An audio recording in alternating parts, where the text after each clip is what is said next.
Hello, my name is Unimportant. It's more about the message. Humanity is undergoing a transformation that is not technological, not political, and not ideological, but cognitive.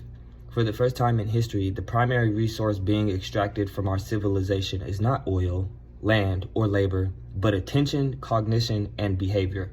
Across nations, children and adults are exhibiting the same patterns: rising anxiety, shortened attention spans, increased polarization, compulsive digital behavior, and a profound crisis of meaning.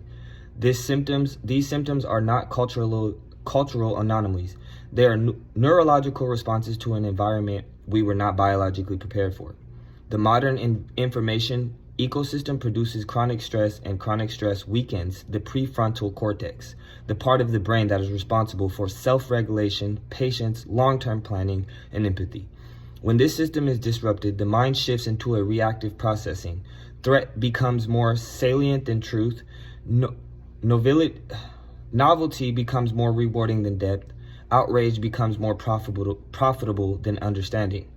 In such condition, the mind becomes vulnerable to manipulation, not because people are weak, but because the nervous system is overloaded. When fear and novelty dominates the environment, the brain shortens its time horizon and seeks immediate reward. The reactive state is what we call the dark brain. Children are the most vulnerable because the part of the brain responsible for executive function does not fully mature until around age 25.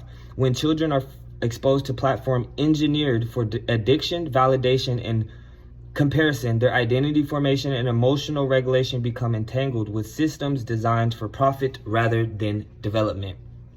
This is not a conspiracy. This is incentive. Platforms that capture attention outperform platforms that nourish cognition.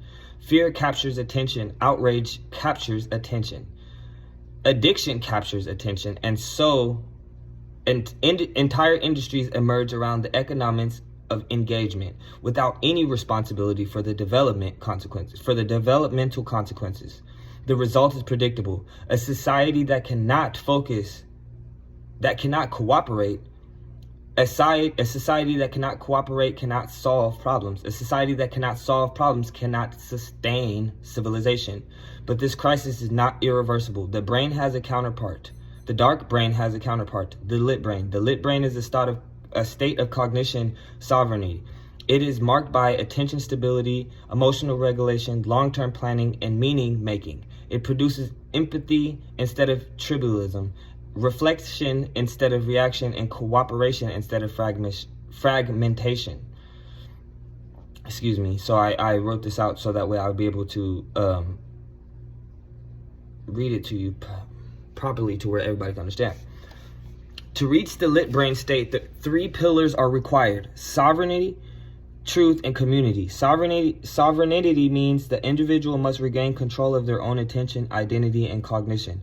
No child should grow up as the product being optimized by platforms they cannot understand.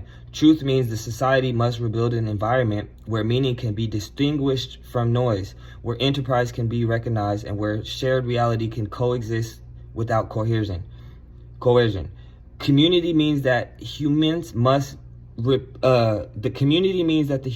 restore the social structure that development depends on: embodied friendship, family, intergenerational contact, and collaboration. The shift cannot be mandated by government alone. It cannot be solved by technology alone. It cannot be achieved through slogans or ideology. It requires stewardship from every institution that shapes the mind: parents, educators, theologians, technologists, health professionals, and leaders. We must protect the cognitive development of children as a humanitarian priority. A child's nervous system must not be treated as a commodity. It must not be harvested for engagement, validation, or data. If we protect the minds of the young, we protect the future. If we neglect them, we surrender it. The next century will not be defined by which nation controls energies, borders, or currency, but by which civilization protects cognition, meaning, and dignity. Civilizations do not collapse when they lose resources. They collapse when they lose coherence. Coherence begins in the mind. The choice before us is not between technology and humanity. The choice is whether technology serves human development or exploits it. If we choose dignity, we choose sovereignty.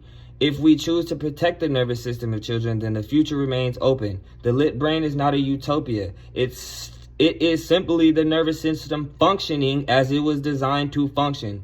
The future of humanity is cognition, and protecting it begins now.